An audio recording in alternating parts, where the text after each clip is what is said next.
I am a sucker for a good action movie. Not just a good action movie, but specifically a superhero movie.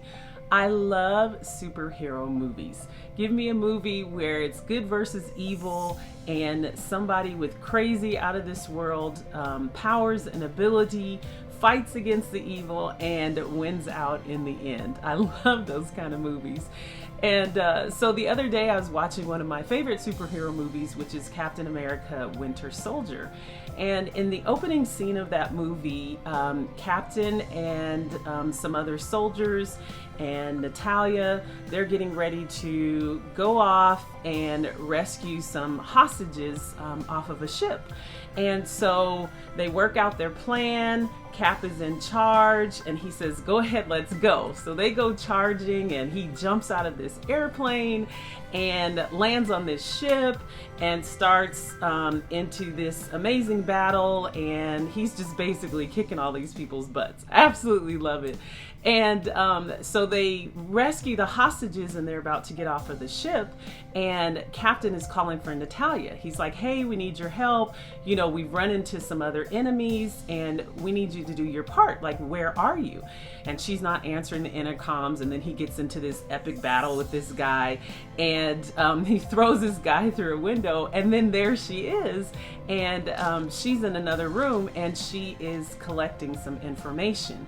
And so Cap is upset. He's like, what are you doing? Like, we had a plan. This is how we're supposed to do this. And here you are altering from the plan, doing something else, and ultimately putting us in danger.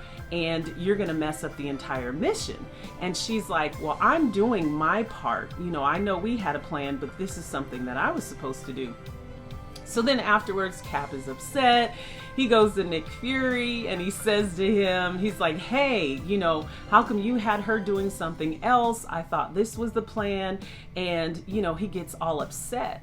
And God actually spoke to me while I was watching that scene, and I paused the movie, and he said, that's what a lot of people deal with. In life, we're all in the same battle, we're all in the same war, we're all in the same fight, but each of us has a different role and a different position and a different part that we have to play. And we get upset with other people because they're not doing what we think they should be doing. They're not acting a certain way. They're not fighting in a way that we think they should be fighting. And we don't really recognize that everybody has different assignments. Even though we're all in the same fight, we all have different assignments, and we're all called to fight in different ways. And so, you know, he was really just showing that to me, that, you know, sometimes we get frustrated with people because we don't feel like they speak the way that we think they should speak, or that, you know, they act the way that they should act in any given situation. And we begin to get upset with them because they're not doing what we're supposed to be doing, or they're not doing it in a way that we think is the only way that things can be done. And so I was reading through Galatians, and in Galatians chapter 6 verse 4, it says, pay careful attention to your own work, for then you will get the satisfaction of a job well done, and you won't need to compare yourself with anyone else, for we are each responsible for our own conduct. Even in 2 Corinthians, it talks about how we're all a part of the same body of Christ, but each of us is different, and we each have our role, and each of our roles is significant in fulfilling the plan and purpose that God has. And we need to appreciate each other, and we need to love each other and accept the fact that everybody's not created like us. Everybody is not called to do things the way that we're called to do them, but each of us has a role, and each of us is significant. And, you know, the fact that we are different and we're all working in this together, it brings something to the fight that we couldn't alone do in ourselves. I can't do this role, I can't do that role, but I can do this, and this person can do that. And together, when we fight as a team, then we can accomplish so much more. It also talks about in Corinthians how comparing ourselves to others is not wise. In fact, it's ignorant for us to, you know, compare our abilities and our talents to someone else's. What God gives you is specific to you. What God has called you to do is specific to you. You can't do anyone else's part. You can only do your part. So I want to encourage you today, spend time in the Word. Get to know what God has asked you to do.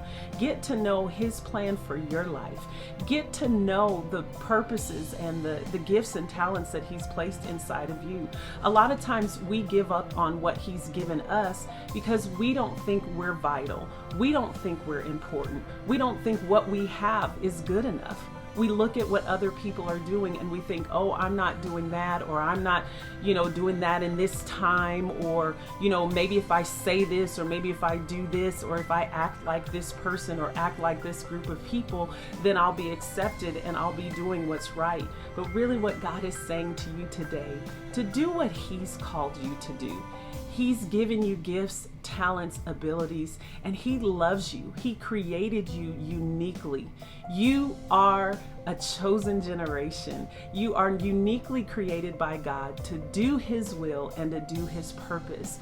So seek Him for what you need to be able to do what He's called you to do. So I love you guys. I encourage you in this life, focus on what God has called you to do, and you will have the greatest impact on the world around you. God bless you.